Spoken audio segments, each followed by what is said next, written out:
What's going on, everybody? My name is Nick. And my name is Dave. And this is the Deep Dive. And today, what are we talking about, Dave? Today we're talking about Doubting Thomas. I feel like he gets a bad rap for that name, honestly. He definitely does. And we will unpack all that today. That's what I like to hear, because we need to stand up for Thomas, I think. We will. He needs a battle. Yeah. Let's get into it.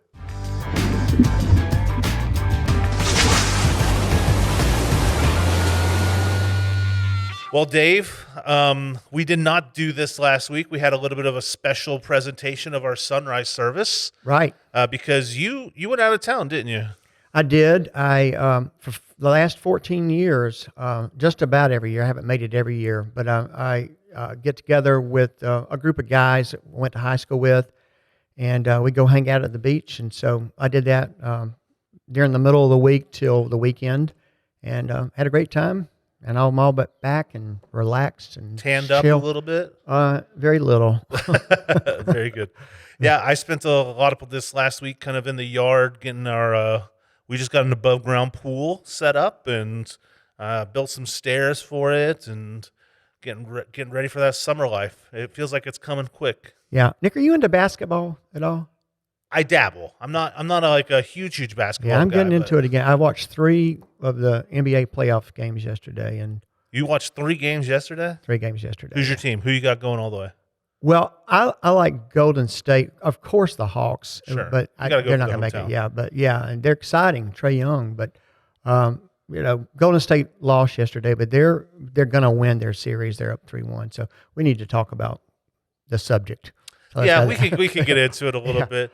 So yesterday you preached about Thomas and kind of this idea surrounding doubts and stuff like that. Do you want to kind of give us a quick summary of that before we get into it? Sure.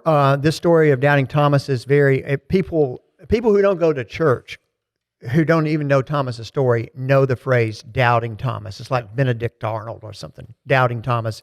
And so one of the reasons for choosing it is it is a post-resurrection story. It's in the one we looked at was in John's Gospel at the very end of chapter 20, right at the very end of the Gospel of John.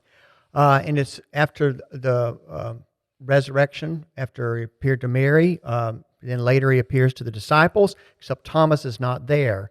And so when the disciples come back and say, "We've seen the Lord," Thomas said, "Well, I can't believe that. I can't believe unless I see the nails for myself and and see the wound in the side and that sort of thing."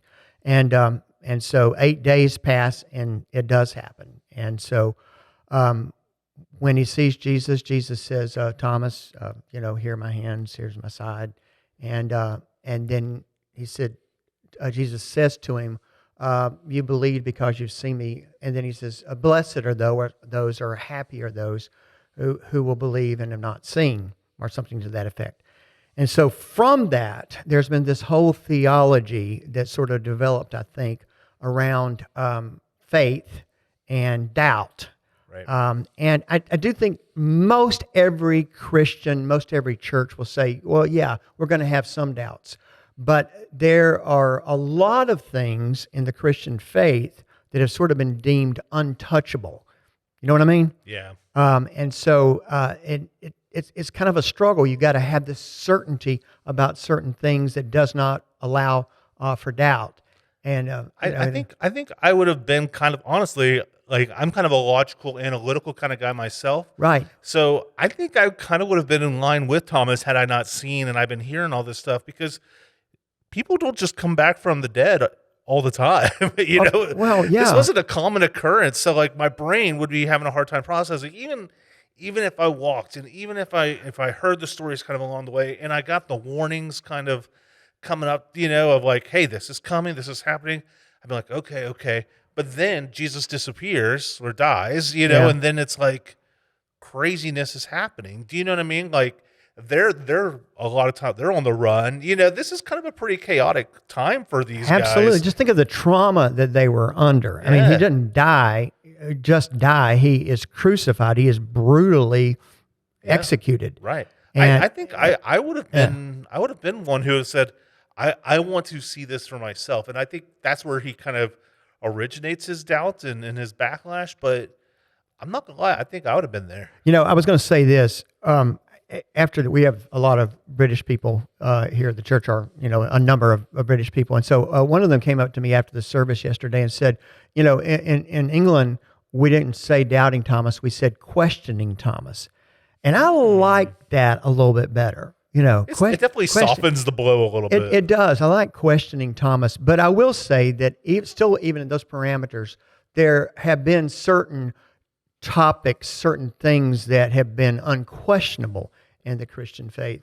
And so, yesterday's sermon was sort of dealing with that and saying that it's okay to doubt, that it's okay to explore your faith, to hear new ideas, to change your beliefs in some way. And the big thing is to, I think, experience faith is a covenantal relationship with God in which we are trusting and acting on that trust. And then, I think God is happy and, patient with us to find our way, to find our beliefs. Yeah, and thank goodness He's patient. I think sometimes we don't see or recognize enough in the Bible where people are kind of wrestling with some of the stuff that they're being taught. I think there's some scripture that's like, and they doubted and then they walked away. It seems like every time somebody doubts, they kind of disappear when it comes to the biblical recordings. But you also kind of see in the Psalms and stuff like that, especially with King David, how vulnerable and how much he kind of wrestles with understanding and faith. And sometimes he's like, God, you're amazing, you're awesome. And then he's like, God, why have you left me? What did I do? You know? There's the Psalms are just almost a testimony of the psalmist, whether it's David or some other psalmist, sort of working it out. Yeah. And sometimes they will start from a very dark place, and by the end they've sort of resolved to have faith. Right. I was looking at one this morning, I think from Psalm 88. Go and read Psalm 88. It's a pretty dark psalm. And it starts off good. Because he says, you're the God I worship. And then it's all this, just how terrible life is in, lost all his friends. And, it's just it doesn't have that hope at the end. Yeah. It's the kind Psalm of Job. It's kind of, I think Walter Brueggemann called it a counter testimony. Okay. But going back to Thomas, Thomas was the one, and I pointed down the sermon yesterday, who, when they were going to go back to the Jerusalem area, when they heard about Lazarus, none of the other disciples wanted to go. Jesus said, we got to go. And then Thomas is the one who said, well, let's go with him so that we can die with him. So he was all in. Yeah. And so this moment in time, he really does get a bad rap for just having just what all the other disciples had.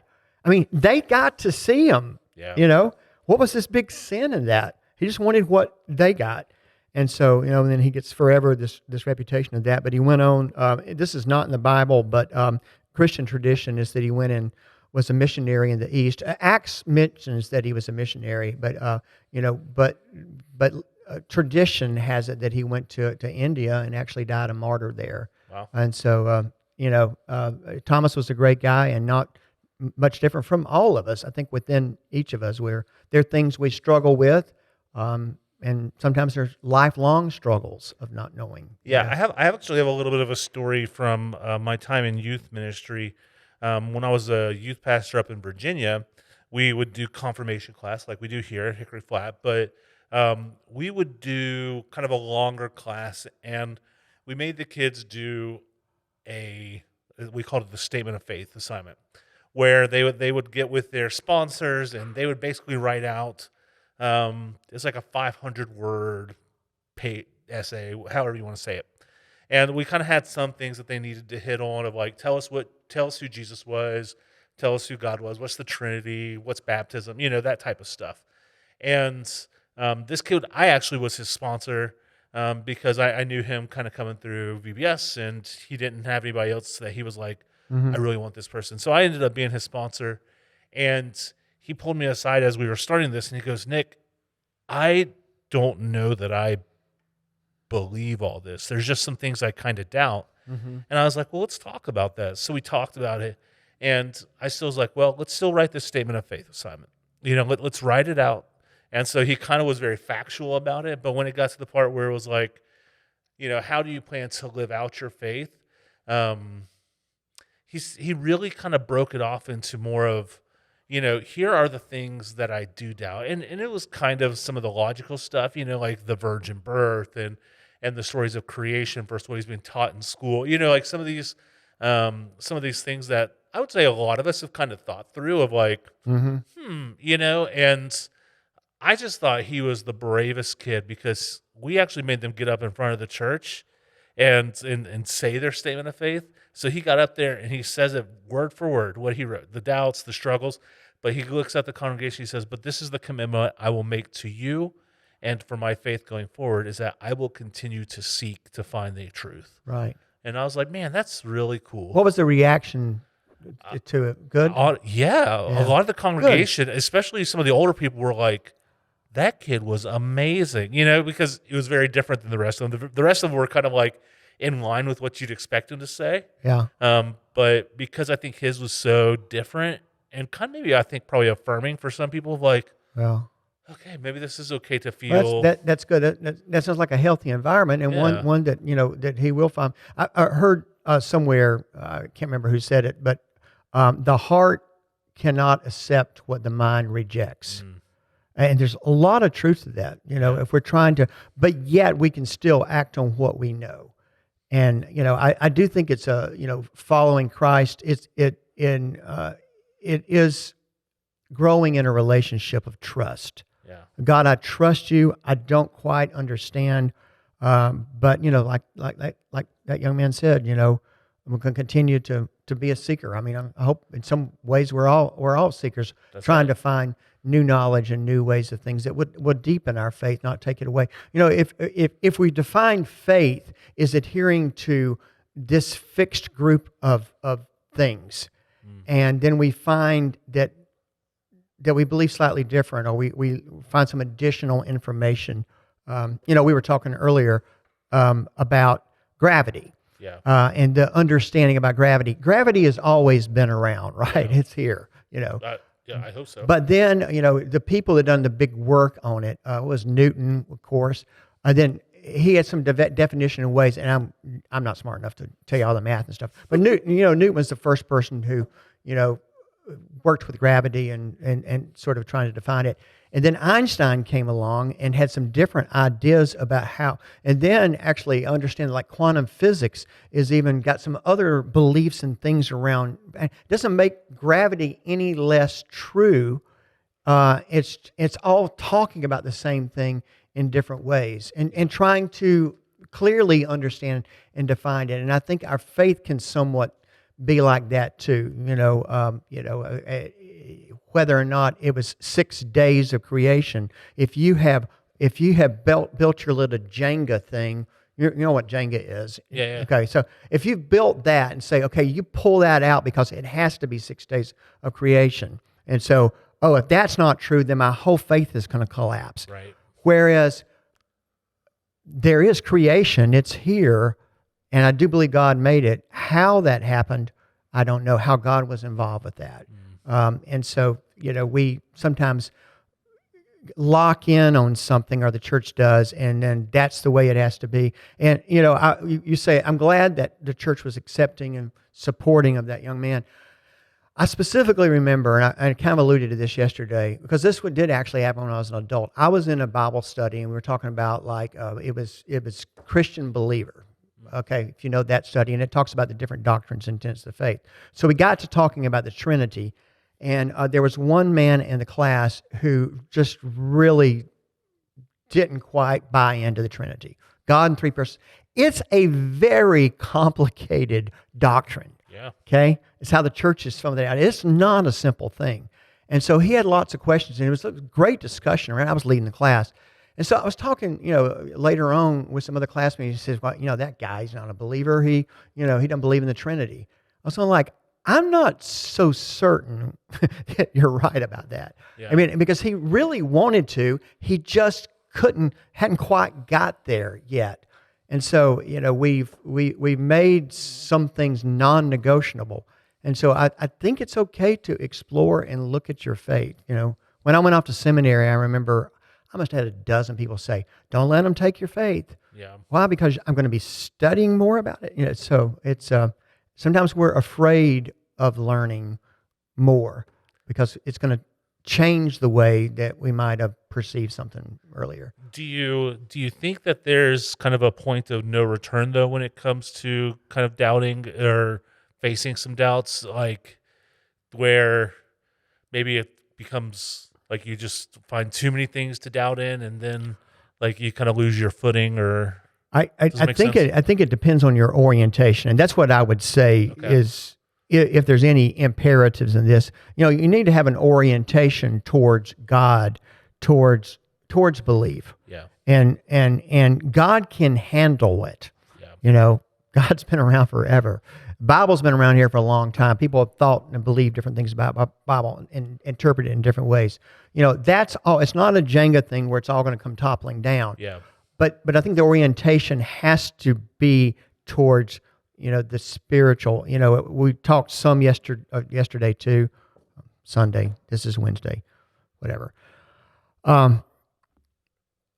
About action and faith. Having actions that respond to your faith, and so doing good. Trying to be more like Jesus, loving your neighbor as yourself. Those kind of. I think the orientation has to be in that direction, and you'll get to someplace. I mean, you may get to the end of your life and still not have some certainty on some things you have prayed and studied and looked at your whole life, but it's just that whole thing of I believe, help my unbelief. So that orientation. So if you're going to get oriented to try to get away from God and try to get away from belief, Yeah. I think that's a possibility too. I have read The God Delusion by Richard Dawkins and one other book by his called I think it was The Blind Watchmaker. And what I would say, those guys, because he's almost an evangelistic atheist, I would say it would almost take as much faith, because he's put his orientation on that of rejecting God or anything to do with church or anything to do with spirituality. Yeah. Okay, so if that's what you want to find, God help you, I guess. Yeah. But so I do think it has been an orientation towards towards discovering what the truth is, if you truly want to find it. I agree. And I actually, in youth ministry, I kind of always related it to, have you ever gone to like a really busy place, like a theme park, like Six Flags or something? Of course. And you see, so for some reason, somebody catches your eye right there. Yeah. But for the rest of the time you're there, like you just keep running into this person to the point it's like, are you following me?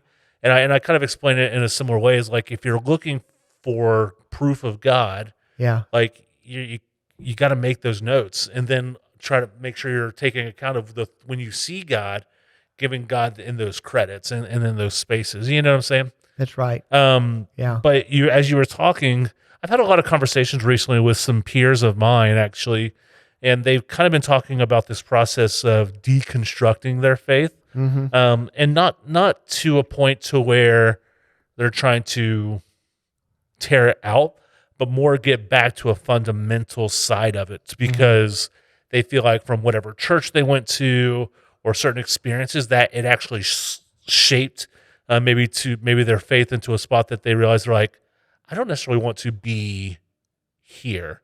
Like I feel like I'm a little off from where God has intended me to be. So they're going through like, oh, this is a process of me like pulling this away so that I can put it somewhere else. Do you know what I mean? Like, it's like almost you said a Jenga tower. It's almost taking it down to those first three that you can build back off of and stuff like that. Yeah, I don't know why what you said made me think about.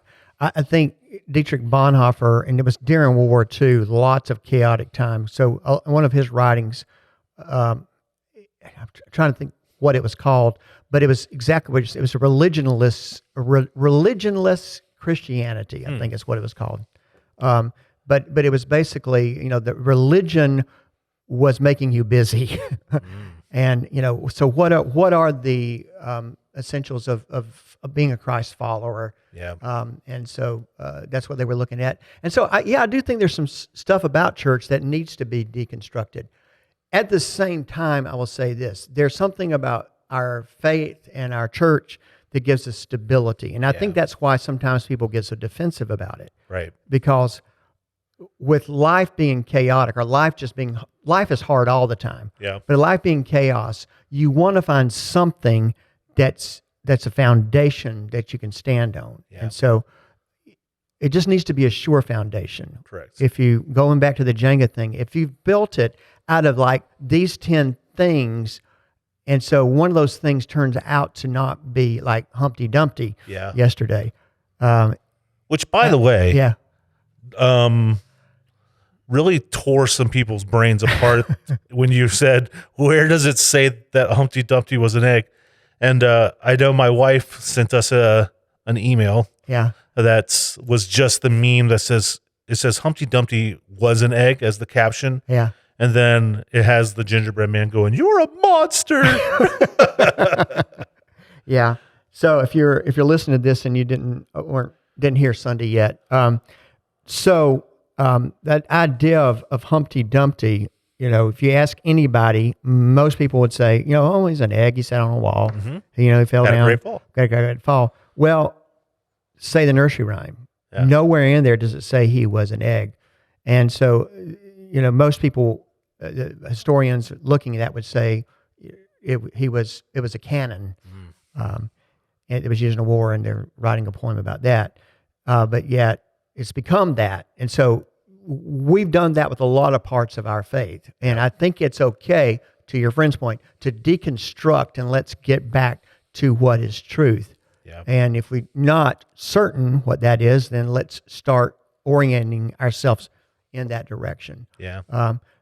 Also understanding the need of having a stable of the traditions and all those things of the church, but it doesn't need to be like, oh, they changed the color of the carpet, but if we start really getting away from something, say like the Apostles' Creed or whatever, I think that's the time we can really say, well, maybe that's an inch too far. Yeah. But breaking the Apostles' Creed down and looking at different parts of it and say, well, what do I really mean when I say, that he will come to judge the quick and the dead? We say Right. that. Yeah. What does that really mean? And breaking, working towards that belief. Yeah.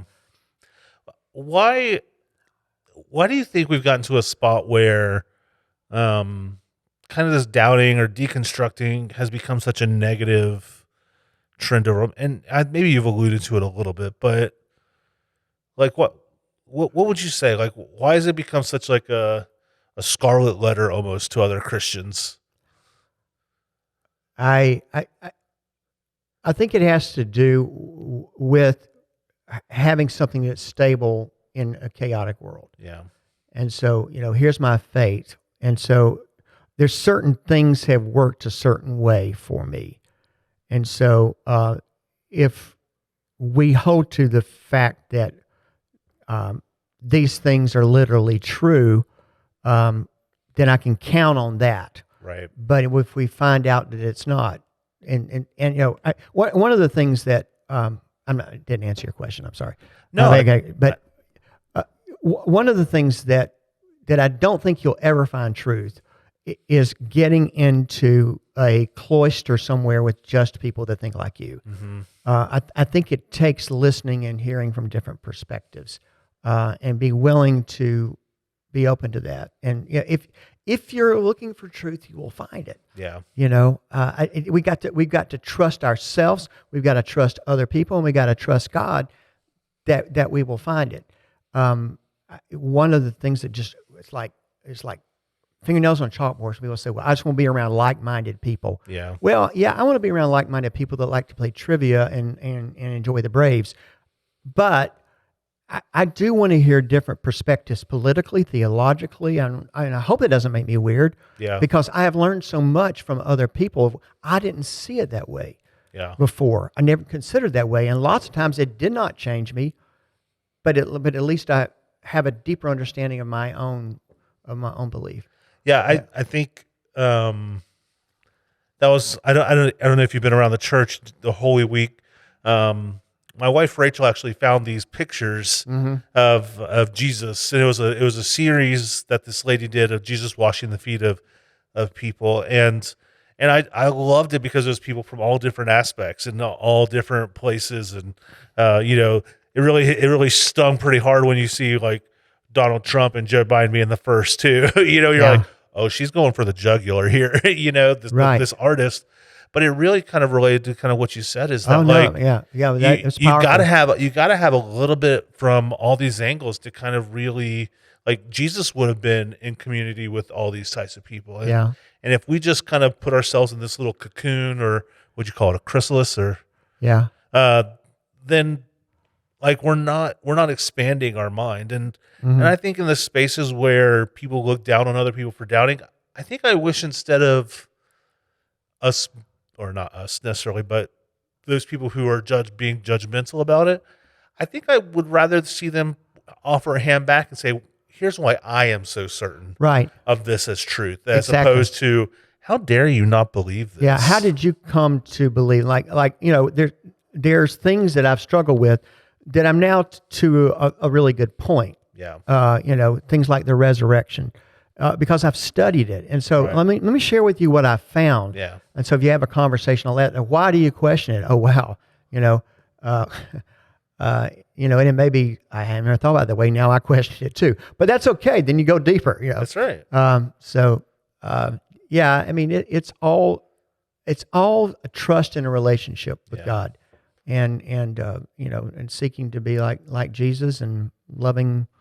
God said, to love God. The Bible says, Jesus said, love the Lord your God with all your heart, your soul, and your mind. That's right. And so it's all those three things. And I think that's is kind of the orientation to start with. As long as we're trying to do those things, we'll get to the rest of it. It might take a little longer for some than others, but we'll get there. Yeah. And I think for the community of the church is to make it a safe place for people to bring their questions. Absolutely. If they come through the doors of the church, we're going to assume that they're looking for something. Yeah. And we are all sinners redeemed by His grace, and we're all doubters at some point. That's right. We want to be a safe place for people to come and work out their faith. Yeah, for sure. Yeah. Well, Dave, in being respectful of time and stuff like that, we are about to start a new series this month about a church vision. If you don't know, our church has recently got a few leaders together and went through a process of defining where we're going to be shooting, or where we're going as a church for the next 2 to 5 years or so, probably. Yeah, I mean, a vision. Your mission never changes. Right. That's one thing that we talked. We was to always have the mission of making disciples for Jesus Christ for the transformation of the world. But a vision can change, and sometimes you need, particularly during this period that we've come, and sort of like there's a new normal now. So what is church going to look like? What's the vision that's going to take us there? Yeah. And so Nick was part of that team as well, and we worked really hard on it, and I got a lot of feedback from a lot of people in the church. But we're going to be talking about it, and a vision's a picture, and so there's a frame around the picture, and so the series is called Vision Frame. We're going to talk about how we build it and what that means to us as a church community, and also as Christian individuals. Yeah. So that's what we're going to be talking about coming up in the next month or so, and look forward to diving deeper into those topics. Yeah, that'll be fun to talk about. That will be fun. And this was fun to talk about too. Absolutely. Yeah, it's a big subject, but yeah. Yeah. Well, we always thank you guys for watching, giving us some of your time and space. And again, if you have any conversation, things that you'd like to add to it, drop it in the comments below. Send us an email at deepdive@hickoryflat.org. If you have any questions for us, or any just general comments about what you're seeing or what you'd like to see, we'd love to hear about it. And is there anything else for the good of the cause, Dave? Nope. Well, we hope you guys have a good rest of your week, and we'll see you next time. All right, God bless.